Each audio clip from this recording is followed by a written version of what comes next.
and today I'm going to show you how to make my sourdough pumpkin dinner rolls. Now, these would be wonderful to serve alongside your Thanksgiving feast, or they'd also be a great way to use up Thanksgiving leftovers. So if you have a can of pumpkin sitting in your pantry after Thanksgiving, these would be a great way to use that up, or even if you just have a cup of pumpkin puree left over in your fridge. In the recipe, I give two options for either using an entire can of pumpkin or just 1 cup of pumpkin puree. Now the dough is soft and a little bit sticky, so it is a bit challenging to work with, but in the end it's so worth it because these rolls are so soft and fluffy. All right, let me show you how to make them. In the bowl of a stand mixer, place 1/3 cup or 80 grams of whole milk. Let's chat sourdough starter for a minute. You want to feed your starter 8 to 12 hours in advance. It's ready to use when it's doubled and is active and bubbly. I keep my starter at 100% hydration, which means I feed it equal weights, not volumes, of flour and water. For this recipe, you'll need 1 cup or 240 grams of sourdough starter. You'll also need a can of pumpkin puree. See the notes down below for how to use just a cup of pumpkin puree instead of a whole can. On top of that, add 4.5 cups or 612 grams of organic all-purpose flour, 1/4 cup of butter that's been melted and cooled, 1 large egg, 1/4 cup or 82 grams of raw honey, and 1.5 teaspoons of unrefined sea salt.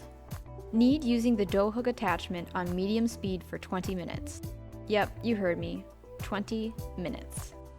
The dough will start out shaggy, but as the gluten develops, it will become smooth and elastic. Scrape the dough into a well-buttered large glass bowl.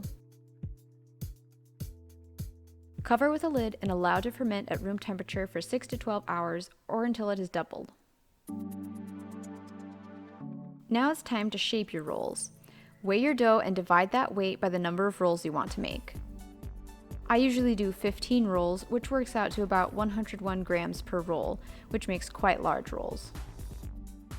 You can do smaller or larger rolls if you prefer. Grab the corners of one of the dough balls and pinch them into the middle. Flip it over onto a greased work surface and roll it across the surface, cupping your hands around the ball and pushing the dough underneath itself to create surface tension. Place in a greased 13 by 9 inch baking dish. I like to do 5 rolls across and 3 rolls down. Cover the rolls with a tea towel and allow to rise at room temperature for another 2 to 6 hours until they've risen over the edge of the pan.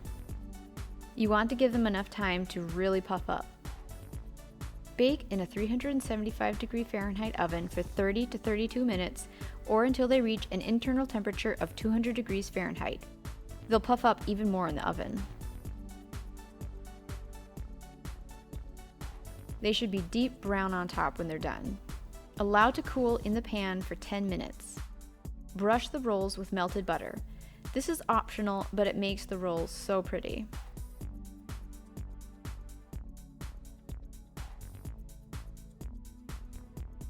Remove the rolls from the pan onto a wire cooling rack. This prevents the buns from steaming in the pan and getting soggy on the bottom. Allow to cool until ready to serve. These are crazy soft. So that's how to make my sourdough pumpkin dinner rolls. If you enjoyed this video, please give it a thumbs up and consider subscribing for more recipe videos. Thanks so much for watching. See you next time.